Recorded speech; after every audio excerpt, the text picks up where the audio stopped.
दिल्ली विधानसभा चुनाव 2025 से पहले पंजाब में कांग्रेस ने आम आदमी पार्टी और उसके नेता अरविंद केजरीवाल के वादों और कार्यशैली पर सवाल खड़े कर दिए हैं।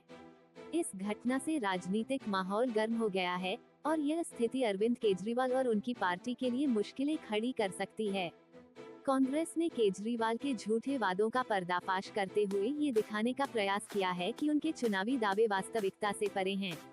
अरविंद केजरीवाल ने दिल्ली की महिलाओं को हर महीने 2100 रुपए देने का वादा किया था, लेकिन इस योजना के लिए धन की व्यवस्था कैसे की जाएगी, इसका कोई ठोस विवरण उन्होंने प्रस्तुत नहीं किया।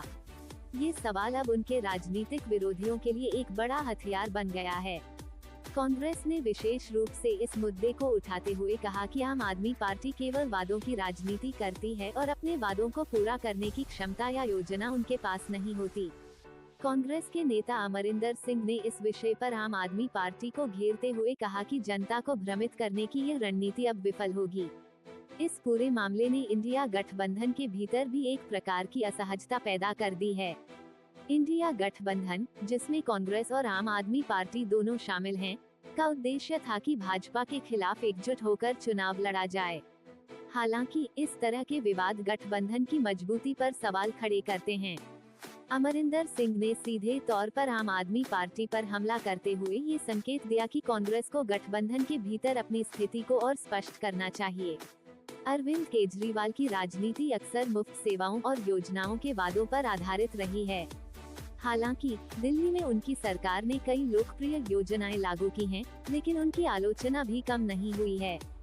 विशेषज्ञों का मानना है कि इस तरह की योजनाएं अक्सर दीर्घकालिक आर्थिक अस्थिरता का कारण बनती हैं।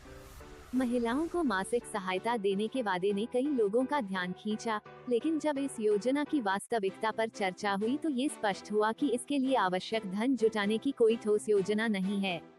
पंजाब में कांग्रेस ने केजरीवाल की विश्वसनीयता पर सवाल उठाकर ये दर्शाने का प्रयास किया है कि आम आदमी पार्टी केवल चुनावी लाभ के लिए वादे करती है। पंजाब में आम आदमी पार्टी की सरकार है और कांग्रेस ने इसे ध्यान में रखते हुए उनकी नीतियों और कार्यों की तुलना अपने शासनकाल से की।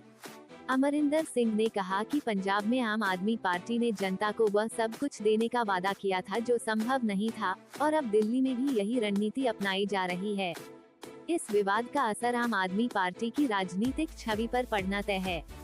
विशेष रूप से दिल्ली चुनाव से पहले ऐसे आरोप उनकी पार्टी की विश्वसनीयता पर सवाल खड़े करते हैं। जनता के मन में यह सवाल उठ सकता है कि क्या आम आदमी पार्टी अपने वादों को निभा पाएगी या ये केवल एक चुनावी रणनीति है। दूसरी ओर कांग्रेस इस अवसर का पूरा लाभ उठाने की कोशिश कर रही है। पंजाब में कांग्रेस के इस आक्रामक रुख से यह स्पष्ट हो गया है कि वह आम आदमी पार्टी को एक राजनीतिक प्रतिद्वंद्वी के रूप में देखती है, भले ही वे गठबंधन में शामिल हों। इंडिया गठबंधन की स्थिति इस घटनाक्रम से और जटिल हो गई है। राजनीतिक विश्लेषकों का मानना है कि यदि गठबंधन के सदस्य एक दूसरे पर सार्वजनिक रूप से आरोप प्रत्यारोप करते रहेंगे, तो ये गठबंधन की प्रभावशीलता पर नकारात्मक प्रभाव डालेगा। कांग्रेस और आम आदमी पार्टी के बीच इस तरह की तनातनी ने भाजपा को एक अवसर दिया है कि वो विपक्ष के इस आंतरिक संघर्ष को अपने लाभ के लिए इस्तेमाल करे। अरविंद केजरीवाल की पार्टी को इस पूरे मामले से एक सीख लेनी होगी कि केवल बड़े वादे करना पर्याप्त नहीं है। जनता अब समझदार हो चुकी है और वह सवाल पूछ रही है कि इन वादों को पूरा करने के लिए धन कहां से आएगा।